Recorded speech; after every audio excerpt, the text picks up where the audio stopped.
বন্যার ক্ষত মুছে আবারও নতুন ভোরের পথে ডুয়ার্স তথা ধূপগুড়ি এবং ময়নাগুড়ির বিস্তীর্ণ গ্রামাঞ্চল ধীরে ধীরে স্বাভাবিক ছন্দে ফিরছে। গত 5ই অক্টোবরের ভয়াবহ বন্যা জলঢাকা নদীর তীরবর্তী এলাকায় যে তাণ্ডব চালিয়েছিল তার ক্ষত আজও পুরোপুরি শুকোয়নি। তবুও হার মানেননি এই গ্রামের মানুষজন। ধ্বংসস্তূপের মধ্যেই নতুন করে স্বপ্ন বুনছেন তারা। ময়নাগুড়ি ধূপগুড়ির একাধিক গ্রাম, পাশাপাশি ডুয়ার্সের নাগরাকাটার জলঢাকা নদী সংলগ্ন এলাকাগুলি বন্যায় সবথেকে বেশি ক্ষতিগ্রস্ত হয়েছিল। গধেয়ারকুঠি গ্রাম পঞ্চায়েতের কুল্লাপাড়া এলাকায় জলঢাকার প্রবল জলোচ্ছ্বাসে বহু কাঁচা পাকা বাড়ি ভেঙে পড়ে, ভেসে গিয়েছিল আসবাব। হয়েছিল।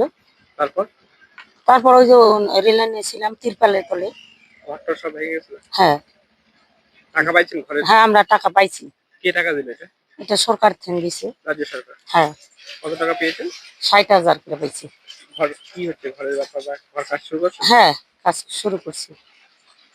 মুখ্যমন্ত্রী তো টাকা দিল, হ্যাঁ মমতা বন্দ্যোপাধ্যায়। হ্যাঁ, মমতা বন্দ্যোপাধ্যায় টাকা দিছি, পাইছি আমরা। এটা সুবিধা হচ্ছে আপনাদের? হ্যাঁ, হচ্ছে তো। কতটা? এই তো মানে খালি ঘরটার দিক দিয়ে হয়েছে, ক্ষেত খোলার দিক দিয়ে হয় নাই এখন তুই।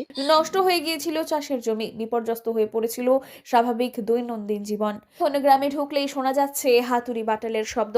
কোথাও রাজমিস্ত্রি ইট বসাচ্ছেন, আবার কোথাও বাঁশ বেত দিয়ে অস্থায়ী কাঠামো তৈরি হচ্ছে। রাজ্য সরকারের দেওয়া ক্ষতিপূরণের অর্থ হাতে পেয়েই বহু পরিবার পুরনো ভিটেতেই নতুন করে ঘর তোলার কাজে নেমে পড়েছেন কোমর বেঁধে। লক্ষ্য আগামী কয়েক মাসের মধ্যেই মাথার ওপর স্থায়ী ছাদ তৈরি করা। তবে গ্রামবাসীদের একটাই আক্ষেপ, ক্ষতিপূরণের অঙ্কটা যদি আরেকটু বেশি হতো তাহলে ঘরগুলো আরো মজবুত ও নিরাপদ করে তৈরি করা যেত। তাদের কথায়, রাজ্য সরকার দিয়েছে কত টাকা দিয়েছে এখন পর্যন্ত? 60,000।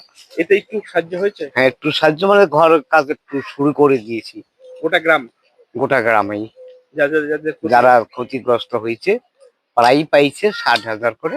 গোটা গ্রামের কাজ শুরু হয়েছে। হ্যাঁ, কাজ শুরু হয়েছে, বালা পাথর এগুলো ফেলছে। তবুও যেটুকু পেয়েছেন তাতে করেই নতুন জীবন গড়ে তোলার চেষ্টা চলছে। বিপদ অনেক বড় ছিল, কিন্তু বাঁচার ইচ্ছেটাও ছিল তার চেয়েও বড়। প্রকৃতির রোষে ক্ষতবিক্ষত হলেও ডুয়ার্সের এই মানুষগুলোর লড়াই আজ আশার গল্প শোনাচ্ছে। ধ্বংসের মধ্যেও কিভাবে ধীরে ধীরে ঘুরে দাঁড়ানো যায়। জলপাইগুড়ি থেকে সুরজিৎ দের রিপোর্ট, লোকাল 18 বাংলা।